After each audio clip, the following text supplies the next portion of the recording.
Assalamualaikum, salam sejahtera. Terima kasih kerana telah memilih channel ini. Jangan lupa tekan butang like, komen, subscribe dan share untuk Menteri guna kuasa selamatkan UMNO. Tunjukkan parti itu memang melanggar perlembagaan. Kuala Lumpur, kenyataan yang dikeluarkan oleh Menteri Dalam Negeri Dato' Sri Saifuddin untuk menggunakan kuasanya dalam pengecualian undang-undang terhadap UMNO menunjukkan parti itu ternyata melanggar Akta Pertubuhan. Bekas Ahli Parlimen Rembau Khairi Jamaluddin berkata, sekiranya UMNO tidak melanggar akta berkenaan, sepatutnya Saifuddin tidak perlu menggunakan kuasanya untuk menyelamatkan parti politik berkenaan.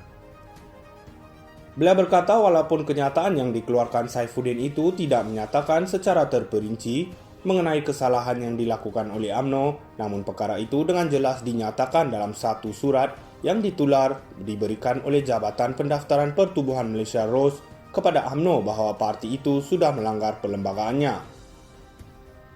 Saya tidak pasti surat daripada Ketua Pengarah ROS, Muhammad Narwadi Sadi kepada Setiausaha Agung UMNO itu sah atau tidak.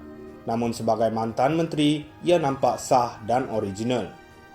Berdasarkan surat itu, Bos ROS, Muhammad Narwadi dengan jelas memaklumkan bahawa usul tambahan UMNO yang diputuskan pada Perhimpunan Agung UMNO PAU 2022 adalah tidak teratur, bertentangan dan bercanggah dengan peruntukan pasal 9.3 Perlembagaan UMNO.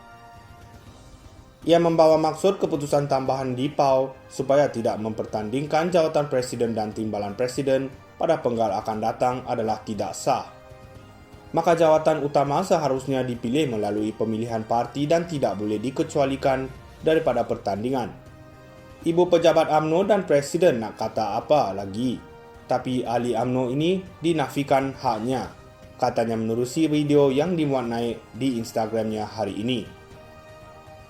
PAU 2022 yang diadakan Januari lalu meluluskan usul tambahan supaya jawatan Presiden dan Timbalan Presiden UMNO tidak dipertandingkan dalam pemilihan parti yang perlu dibuat sebelum 19 Mei depan.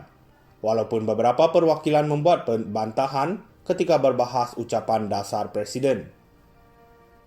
Antaranya Ketua UMNO bahagian Bukit Bintang Dato' Sri Zainal Abidin Muhammad Rafiq yang mewakili UMNO Wilayah Persekutuan dan Timbalan Ketua UMNO bahagian Iskandar Puteri Dato' Panda Ahmad yang mewakili Johor.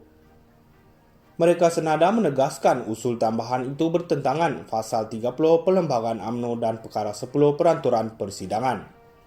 Bagaimanapun pada sidang media lepas, perhimpunan itu, Ahmad Zaid menegaskan usul tambahan itu adalah sah dan tidak boleh dicabar kerana PAU adalah badan tertinggi dalam UMNO. Dalam pada itu, Khairi yang juga bekas Menteri Kesihatan berkata, walaupun Setiausaha Agung UMNO sudah menerima surat berkenaan, namun beliau menyifatkan Dato' Sri Ahmad Mazlan sebagai tidak tahu malu kerana membuat usul sendiri dan dengan jelas melanggar perlembagaan parti. Nak halalkan usul berkenaan hanya dengan satu cara, iaitu menggunakan menteri daripada PKR gunakan kuasanya ke atas parti.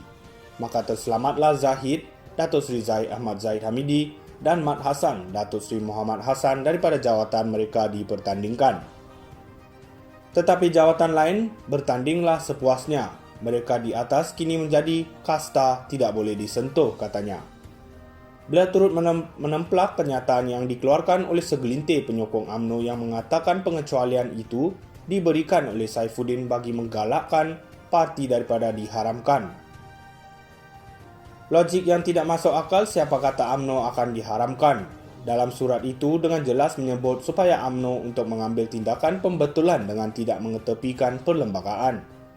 UMNO ini dah buat silap. Jadi sila perbetulkan, buka pertandingan Presiden dan Timbalan Presiden, habis cerita. Tidak perlulah melanggar perlembagaan sendiri, namun tidak, mereka ini tak nak perbetulkan, tetapi minta belas ehsan menteri, katanya. Assalamualaikum dari channel Connect Politik. Terima kasih, jumpa lagi.